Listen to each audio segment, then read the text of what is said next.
Welcome to cinema updates. இன்னைக்கான அப்டேட்டிங்கில் நம்ம பார்க்க போகிறது ஜனநாயகன் படத்தை பற்றின ஒரு முக்கியமான அப்டேட் வந்திருக்கு. அதை தான் உங்களுக்கு சொல்ல போகிறேன். நீங்கள் இன்னும் நம்ம சேனலை சப்ஸ்கிரைப் பண்ணலன்னா சப்ஸ்கிரைப் பண்ணிட்டு இந்த வீடியோவை லைக் பண்ணிடுங்க. ஜனநாயகன் ரொம்ப நாளாக தளபதி ரசிகர்களுடைய எதிர்பார்ப்பில் இருக்கிற படம் ஜனநாயகன். ஏன்னா அது அவருடைய கடைசி படம் அப்படிங்கிறது எல்லாருக்குமே நல்லா தெரிஞ்ச ஒரு விஷயம்தான். இப்போ கரூர் சம்பவத்துக்கு அப்புறம் விஜய் ரசிகர் எல்லாருமே ரொம்ப ஆவலோட அதை எதிர்பார்த்துக்கிட்டு இருக்காங்க. ஏன்னா இது டிவிகே பிளஸ் டிஎம்கே அப்படிங்கிற ஒரு மோதல் இப்போ தொடர்ந்து போயிட்டு இருக்கு. ஜனநாயகனுக்கு போட்டியா அந்த படத்தை கொண்டு வர போறாங்க அப்படிங்கிறது நல்லாவே தெரியும். சரி, ஜனநாயகன் படத்தை பத்தின அப்டேட் எப்போ வரப்போகுது அப்படின்னு பாத்தீங்கன்னா இந்த மாசம் ஒரு 5 to 10 தேதிக்குள்ள இதுக்கான அப்டேட்டுகள் ஃபர்ஸ்ட் சிங்கிள் எல்லாமே வரப்போகுது அப்படின்ற மாதிரி சொல்றாங்க. இதுக்கு போட்டியா பராசக்தி படத்தோடைய ஃபர்ஸ்ட் லுக்கா இருக்கட்டும், டீசரா இருக்கட்டும், ஃபர்ஸ்ட் சிங்கிள் இதுவும் ஜனநாயகனுக்கு போட்டியா ரிலீஸ் பண்ண போறாங்க. அதாவது என்ன ஒரு கணக்கு அப்படின்னு பாத்தீங்கன்னா, படம் வந்தாதான் எதிர்ப்புன்னு இல்லை, நீ ஃபர்ஸ்ட் சிங்கிள் விட்டாலும் உனக்கு நான் போட்டியா ஒரு இதை ரிலீஸ் பண்ணுவேன் அப்படிங்கிற மாதிரி தான் போயிட்டு இருக்கு. ஆனா இது சிவகார்த்திகேயன் வர்சஸ் தளபதி அப்படிங்கிற பிரச்சனையா கொண்டு போக கூடாது. கட்சி சார்ந்த சில விஷயங்கள் இதுல போயிட்டு இருக்கு. ஓகேங்களா, அதுதான் நடந்துகிட்டு இருக்குது. அதே போல இன்னொரு கூடுதல் விஷயமும் வந்திருக்கு. என்ன அப்படின்னு பாத்தீங்கன்னா, படம் அரசியல் சார்ந்த படம் தான் அப்படிங்கிறதுல மாற்று கருத்து கிடையாது அப்படிங்கிற மாதிரி சொல்லியிருக்காங்க.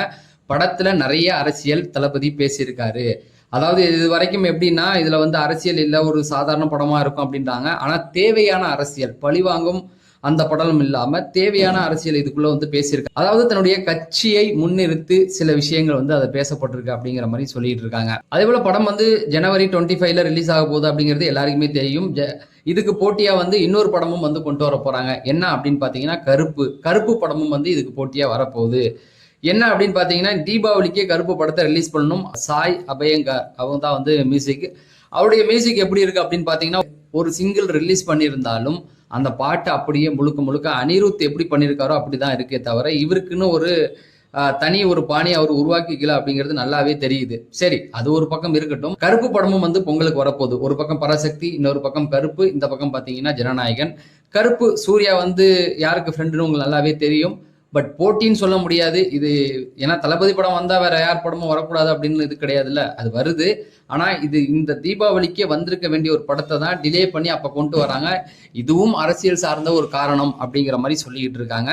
சரி, எப்படி இருந்தாலும் எல்லாருடைய படமும் ஓடணும் அப்படிங்கிறது தான். அதே போல இன்னொரு முக்கியமான விஷயமும் இருக்கு. என்ன அப்படின்னு பாத்தீங்கன்னா, தல அஜித்தோடைய 64வது படத்துக்கான அப்டேட் இப்ப வரப்போகுது. அதுவும் இந்த நவம்பருக்குள்ள கண்டிப்பா ரிலீஸ் பண்ணிடுவாங்க அப்படிங்கிற மாதிரி தான் சொல்லிட்டு இருக்காங்க. சமீபத்துல தல அஜித் கூட ஒரு இன்டர்வியூ கொடுத்திருக்காரு. என்னன்னா, கரூர் சம்பவத்துல தளபதி மேல தப்பு கிடையாது அப்படிங்கிற மாதிரியும் சொல்லியிருக்காரு. ஸோ நிறைய விஷயங்கள் போயிட்டு இருக்கு. இந்த மாதிரி இன்ட்ரெஸ்டிங்கான சினிமா விஷயங்கள் தெரிஞ்சுக்கணுமா, நம்ம சேனலை சப்ஸ்கிரைப் பண்ணிட்டு இந்த வீடியோவை லைக் பண்ணுங்க. நன்றி, வணக்கம்.